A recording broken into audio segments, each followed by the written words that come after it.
안녕하세요. 평안하시지요? 우리는 이렇게 인사를 합니다. 안녕은 말 그대로 아무 탈이나 걱정 없이 편안한 상태를 뜻합니다. 사용된 어원이 불분명하지만 현재 한자 문화권 국가 중에서 대한국민만이 유일하게 사용하고 있는 인사말인 것을 보면 우리 선조들의 힘들었던 삶을 막연하게 이해할 수 있을 듯 합니다. 이처럼 유대인들도 비슷한 인사 방법을 가지고 있습니다.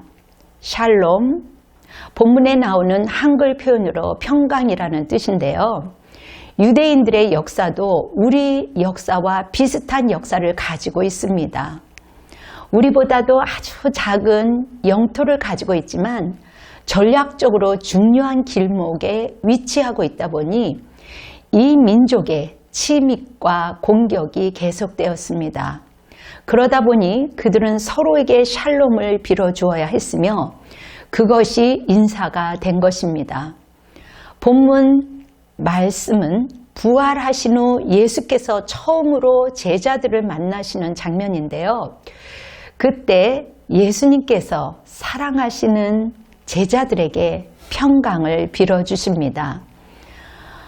요한복음 20장 19절의 말씀을 읽어보겠는데요. 이날 곧 안식 후 첫날 저녁 때에 제자들이 유대인들을 두려워하여 모인 곳에 문들을 닫았더니 예수께서 오사 가운데 서서 이르시되 너희에게 평강이 있을지어다.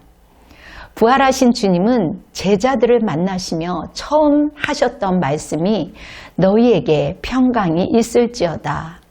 이 부활하신 예수께서 처음 하신 말씀이 우리말로 하면 안녕, 그냥 그렇게 말씀하셨구나 하고 생각할 수도 있습니다. 그러나 예수께서 이 말씀을 본문에서 3번이나 반복하고 계신 사실에 주목해야 할 것입니다. 19절에 너희에게 평강이 있을지어다. 20절에 또 이르시되 너희에게 평강이 있을지어다. 그리고 한 주가 지났어요. 다시 제자들을 만나는 20절에도 예수께서 오사 가운데 서서 이르시되 너희에게 평강이 있을지어다. 주님께서는 이 동일한 인사 말씀을 3번 하셨는데요. 이것은 그냥 인사치레가 아닌 것이라는 것을 염두에 둘 수 있습니다. 제가 미국에 있을 때입니다. 차이니스 아메리칸스 중국인 가족이 다음에 식사를 같이 하자는 겁니다. 그들이 말하는 다음에 식사 한번 해요 라는 말의 의미를 제가 정확히 알지 못했습니다. 왜 밥 먹자는지 제 입장에서는 어떻게 해야 할지 몰랐거든요. 걱정이 되어 지인한테 여쭤보니 우리처럼 인사로 그렇게 한다는 것이죠. 그러나 계속해서 식사를 같이 하자고 한다면 그것은 그저 인사가 아니라 정말 식사를 하고 싶다는 말입니다. 그러면 약속을 잡아야겠죠.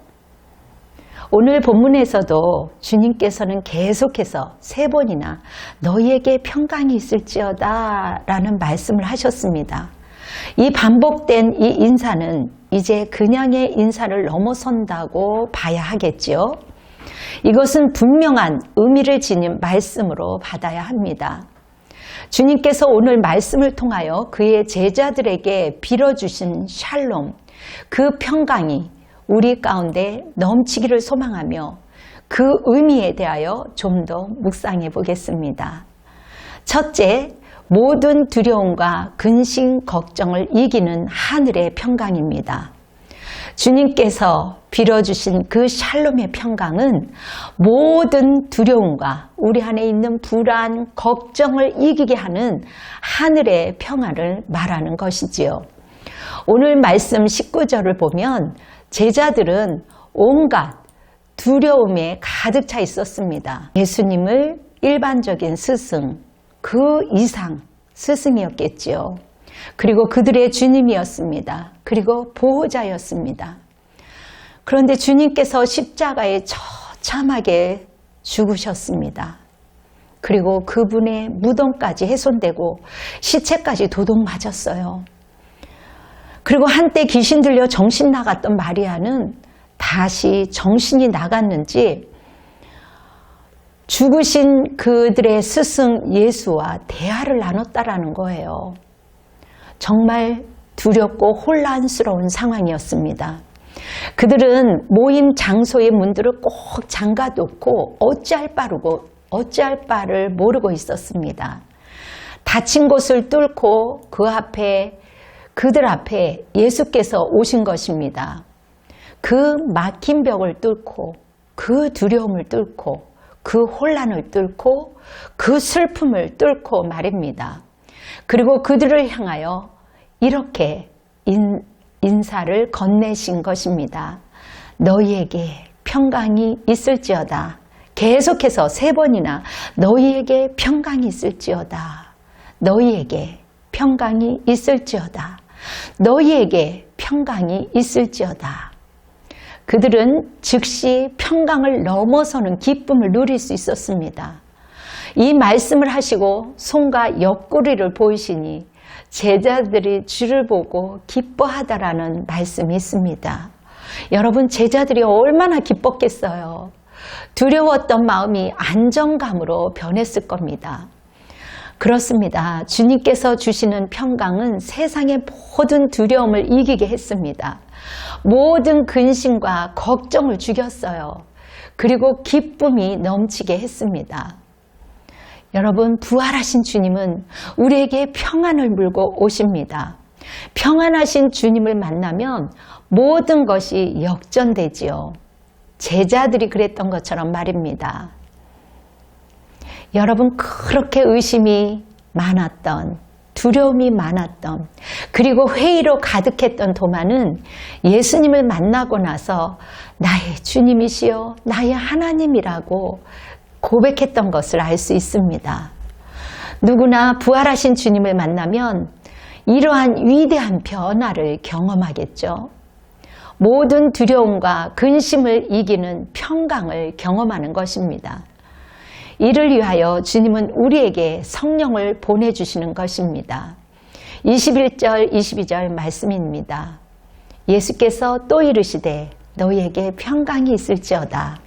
아버지께서 나를 보내신 것 같이 나도 너희를 보내노라. 이 말씀을 하시고 그들을 향하사 숨을 내쉬며 이르시되 성령을 받으라.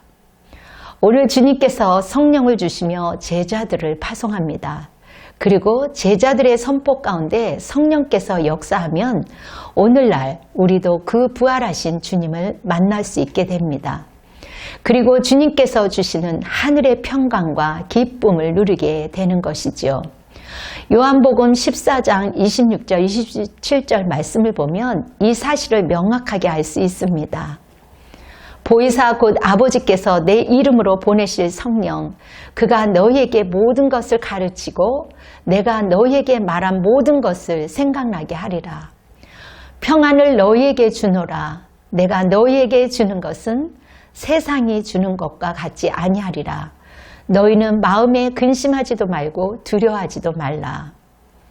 보혜사 성령께서 역사하면 그 모든 것이 생각나게 되며 평안을 누리게 된다는 것입니다. 이 말씀, 평안과 평강은 동일한 헬라어 단어 에레네네의 한국어 해석입니다. 성령 안에서 우리는 평안, 그러니까 부활하신 주님이 주시는 평강을 경험할 수 있게 된다는 것이지요. 그 평강은 하늘 평강입니다. 세상이 주는 것과 같지 않는 평강이죠. 그러므로 주님께서는 마음에 근심하지도 말고 두려워하지도 말라고 말씀하신 것입니다. 그렇습니다. 주님께서 주시는 평안은 마음에 절대 안정을 주는 참 평안입니다. 여러분, 그 주님의 부활의 진리를 믿고 깨닫는 평강이 있습니다. 둘째, 주님께서 주시는 평안은 마음속에 일어나는 감정의 평안을 넘어선다는 것이지요. 그것은 부활한 주님이라는 진리를 믿고 깨닫는 지적인 개념을 포함하는데요. 오늘 말씀을 보니까 그들이 얻은 평강은 그저 느낌만이 아닙니다. 그것은 불명한 실제를 기반으로 하고 있어요. 부활 사건이라는 사실을 기반에 둔 평안을 말합니다. 그래서 세상이 주는 평안과 다른 것이지요. 세상이 주는 평안과 즐거움은 잠깐 얻을 수 있는 위로입니다. 여러분, 담배를 피워도 평안과 안식이 온다고 말하더라고요. 술을 먹어도 평안과 안식이 온다고 말합니다. 그런데 술 취하면 얻어 터져도 평안하다라는 것입니다. 그러나 술이 깨면 말할 수 없는 고통이 밀려오는 것을 피할 수가 없습니다. 세상이 주는 평안은 다 순간적일 수밖에 없습니다. 왜냐하면 그것은 실제가 없거나 언제나 바뀔 수 있는 것들이기 때문입니다. 그러나 기독교에서 말하는 평강과 안식은 실제를 기반으로 하는데요. 부활하신 주님, 죽음과 사망 권세를 이기고 부활하신 주님의 기반을 두지요. 죽음의 세력을 잡은 자, 곧 마귀를 멸하시며 또 죽기를 무서워함으로 한평생 종노릇하는 자들을 놓아주려 하심이라. 히브리서 2장 14절 15절 말씀입니다. 우리는 그분의 분명한 승리를 기반으로 평안을 누리는 것입니다. 사실 우리 주님께서도 요한복음 16장 33절에 이 사실을 직접 말씀하셨는데요. 이것을 너희에게 이르는 것은 너희로 내 안에서 평안을 누리게 하며 함이라. 세상에서는 너희가 환난을 당하나 담대하라. 내가 세상을 이기었노라. 할렐루야. 여러분, 우리가 가끔 보면 성도들의 평안을 그저 감정적인 부분으로 받아들일 때가 있는데요. 그래서 자꾸 흔들리는 것을 보게 됩니다. 여러분, 우리 인간의 느낌은요, 언제나 흔들리고 순간적이며 한계가 있습니다. 믿음은 반드시 진리 위에 세워져야겠습니다. 특히 완전히 이기신 십자가의 부활의 진리 위에 세워져야 한다는 것이지요. 그렇지 않으면 우리는 항상 흔들릴 수밖에 없습니다. 지금은 평안하지만 집에 가면 어떨지 모르겠어요, 목사님. 이렇게 말하시는 분들도 있습니다. 성도들의 이러한 연약함은 참된 진리를 붙잡지 않고 그저 느낌만 따르기 때문입니다. 물론 감정과 느낌도 중요하죠. 그러나 참된 평안은 진리 안에서 계속되는 것입니다. 가끔 성령론을 강조하시는 분들도 이러한 감정론에 빠지는데요. 성령의 역사하실 때 주시는 감정과 느낌에 굉장한 강조점을 두다 보면 진정으로 중요한 성령님의 핵심 사역을 잊어버리게 되는 것입니다. 그러나 주님께서 주신 성령도 진리와 함께 하십니다. 자, 이미 언급했던 14장 26절, 27절에 나오는 보혜사 성령님 사역을 다시 한번 생각해 보겠습니다. 26절 말씀인데요.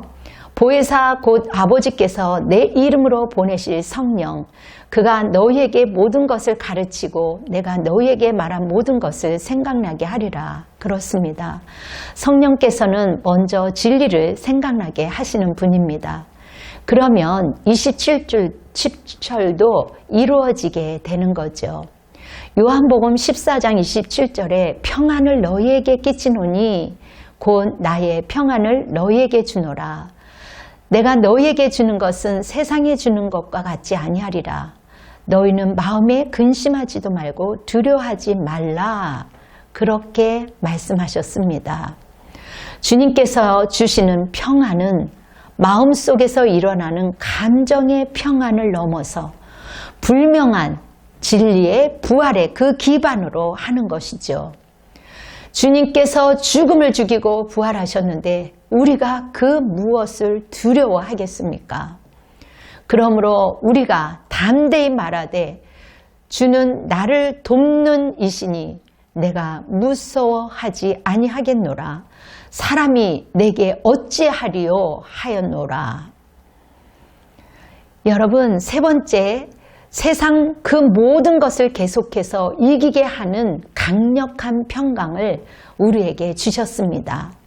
주님께서 주시는 평강은 세상 그 모든 것을 계속해서 이기게 하는 강력한 평강이라는 것이죠. 이것은 의지적인 영역입니다. 주님의 평강은 그저 감정만이 아니라 지정이 모두를 통과하는 위대한 능력이라는 것을 우리는 반드시 알아야 합니다. 주님께서 주시는 평안은 마음속에서 일어나는 하늘의 평안이요, 감정의 평안입니다. 세상이 줄 수 없는 감정의 평안 말입니다. 죽음을 넘어서는 평안과 기쁨이 우리 안에 있습니다. 그리고 그 평안은 세상에 실제 없는 평안이 아니라 불변의 진리, 그리스도의 부활의 진리를 믿고 아는 것을 기반으로 하는 지적인 평안을 말합니다. 사랑하는 성도 여러분, 만약 우리가 부활할 주님이라는 진리를 믿고 깨닫는 평강 가운데 서 있다면 우리는 계속해서 세상의 모든 도전을 이기는 평강을 누릴 수 있다는 것입니다. 이것은 우리가 의지적으로 날마다 이 평안을 누려야 한다는 의지적인 개념도 포함되어 있다는 것입니다. 다시 말해 우리는 주님의 부활의 진리와 성령의 도우심 안에서 날마다 평안을 누리며 나아가야 한다는 것입니다. 오늘 본문을 말씀으로 들어가 보면 예수님께서는 제자들에게 사명을 맡기십니다. 오늘 말씀 요한복음 20장 22절 23절을 읽어보겠습니다. 예수께서 또 이르시되 너희에게 평강이 있을지어다. 아버지께서 나를 보내신 것 같이 나도 너희를 보내노라. 이 말씀을 하시고 그들을 향하사 숨을 내쉬며 이르시되 성령을 받으라. 너희가 누구든의 죄든지 사하면 사하질 것이요 누구의 죄든지 그대로 두면 그대로 있으리라 하시니라. 절대 권력, 절대 사면의 권세를 주시는 예수. 누구의 죄든지 사하면 사해지는 권세. 누구의 죄든지 그대로 두면 그대로 있게 되는 권세. 너희에게 평강이 있을지어다. 주님께서는 평강을 빌어주시며 제자들을 보내십니다. 마치 아버지 하나님께서 성자 예수님을 보내신 것 같다라고 말씀하셨습니다. 그리고 제자들을 보내십니다. 제자들은 부활하신 예수 그리스도, 그 예수 그리스도를 세상에 전할 사명을 받으신 것입니다. 세상은 고난과 어려움으로 가득해요. 그리고 우리의 마음을 그런 환경과 상황에 따라 쉽게 흔들리기 마련입니다. 그저 감각적인 평강은 그런 환경과 상황 속에 다 날아가 버릴 때가 한두 번이 아니죠. 그러나 주님 주신 평강은 그 모든 것을 이길 힘이 있습니다. 요한복음 16장 33절에 이것을 너희에게 이르는 것은 너희로 내 안에서 평안을 누리게 하려 함이라. 세상에서는 너희가 환난을 당하나 담대하라. 내가 세상을 이기었노라고 말씀하십니다. 주님께서는 이미 다 이기셨습니다. 그리고 다 이루셨습니다. 그러므로 주님 안에서 평안을 누리게 되어 있다라는 것입니다. 주님의 십자가와 부활의 승리를 알고 늘 그 안에 거할 때 우리는 날마다 승리를 경험하게 될 것입니다. 주님께서 이미 이루어 놓으신 승리를 말입니다.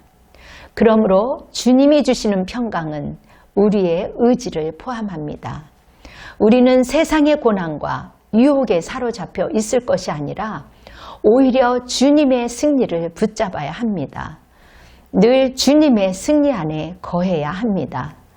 우리가 그 주님의 그 승리를 우리의 승리로 주장하고 붙잡을 때 마귀는 도망갈 것입니다. 세상의 고난도 우리를 삼킬 수 없는 것입니다. 그 모든 일에 우리를 사랑하시는 이로 말미암아 넉넉히 이기며 이렇게 외칠 수 있는 것입니다. 내 영혼 평안해. 내 영혼 평안해. 새 찬송가 413장의 가사처럼 말입니다. 내 평생에 가는 길 순탄하여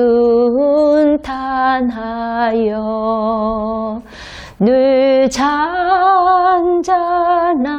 강 같든지 여러분 큰 풍파로 무섭고 어렵든지 나의 영혼은 늘 편하다라는 찬송이 있습니다. 이 노래의 작사자 스패포드는 당시로서는 꽤 성공한 법률가였습니다. 그는 린드 대학교와 시카고에 있는 의과대학 교수이고 또 신학교 이사였어요. 그리고 무디 교회의 회계 집사였고 부동산으로 사업가였습니다. 이 평화롭고 행복한 가정에 어느 날 갑자기 시련이 닥쳐왔습니다. 1873년 그는 부인의 건강을 위해 네 딸과 유럽 여행을 하려고 그들을 먼저 보냈습니다. 그런데 뜻밖의 해상 사고로 배가 표류 중에 부인만 구조되었습니다. 혼자 구조된 아내와 비극의 사고 해역을 지나가면서 그는 아픔과 슬픔으로 밤이 새도록 오열하며 목이 아프게 하나님께 울부짖었습니다. 통곡하며 막 울고 있는데 새벽 3시경에 하나님께서 4명의 딸들을 영광스럽게 천국으로 인도하셨다라는 확신이 들었습니다. 그는 한 번도 체험해보지 못한 참 평안이 그의 마음에 가득 찼습니다. 그는 종이를 꺼내어 마음의 평강을 글로 기록했습니다. 그 가사 내용이 이 은혜로운 찬송가 내 평생에 가는 길 순탄하여 늘 잔잔한 강 같든지 큰 풍파로 무섭고 어렵든지 나의 영혼은 늘 편하다. 이 유명한 찬송가가 만들어지게 되었습니다. 스패포드가 그 환난 중에서 체험한 참 평안을 이 세상은 설명할 수 없을 겁니다. 그 평안이 하나님으로부터 온 것이기 때문이죠. 우리가 환난은 당하나 오히려 참 평안을 갖고 담대하게 되는 것도 이 세상이 설명할 수 없습니다. 이는 하나님이 주시는 참 평안이 있기 때문입니다. 여러분 그렇습니다. 주님께서 주시는 평강은 세상 그 모든 것을 계속해서 이기게 하는 강력한 평강이라는 것입니다. 이것은 의지적인 영역을 포함하는데요. 우리는 주님의 평강을 날마다 붙잡아야 하고 주장해야 합니다. 주님의 평강은 그저 감정만이 아니라 지정이 모든 것을 통과하는 위대한 능력인 것입니다. 너희에게 평강이 있을지어다. 그렇습니다. 우리 주님께서는 승리하셨습니다. 우리 주님께서는 다 이루셨습니다. 이것을 너희에게 이루는 것은 너희로 내 안에서 평안을 누리게 하려 함이라. 세상에서는 너희가 환난을 당하나 담대하라. 내가 세상을 이기었노라. 여러분 주님은 십자가의 부활로 승리하셨습니다. 그리고 우리에게 강력한 평안을 선포하셨습니다. 세상이 줄 수 없는 평안, 세상 것과 전혀 다른 평강이 우리 가운데 와 있습니다. 그 평안은 하늘 평안입니다. 이 세상 근심과 걱정과 두려움을 다 몰아내는 강력한 마음의 평안입니다. 감정적인 평안이죠. 그리고 그 평안은 주님의 부활이라는 불명한 진리를 믿고 깨달을 때 오는 지적인 평안입니다. 그러므로 우리는 반드시 십자가의 부활의 진리 위에 세워져서 흔들리지 않는 평안을 경험하며 살아가야 합니다. 그리고 그 평안은 계속해서 세상을 이기는 평안입니다. 우리는 세상의 유혹과 공격 앞에 우리의 평강을 놓쳐서는 안 됩니다. 반드시 의지적으로 주님의 승리를 붙잡고 선포해야 합니다. 그렇게 사명을 이루며 전진해야 합니다. 감정적인 영역, 직적인 영역, 의지적인 영역, 지정의, 모든 영역을 포함하는 평강입니다. 자, 이제 진정한 평강을 누리며 전진합시다. 주님의 그 선포를 붙잡고 담대히 전진합시다. 너희에게 평강이 있을지어다. 아멘. 다 같이 기도와 축도로 예배를 마무리하겠습니다. 죽음을 넘어서는 기쁨이 우리에게 있음을 감사합니다. 주님의 그 진정한 평강을 누리며 우리의 삶 가운데 전진하게 하옵소서. 이제는 우리 주 예수 그리스도의 은혜와 극진하신 하나님의 사랑과 성령님의 역사하심이 다시 한번 하나님께 경배하며 나아가는 소중한 하나님의 백성들 머리 위에, 그리고 소중한 가정과 일터 위에, 이 나라, 이 민족 위에, 이 국방 위에, 그리고 대통령 위에,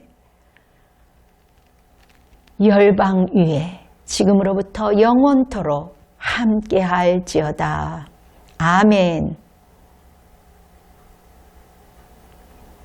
주님께 영광의 박수를 올려드리겠습니다.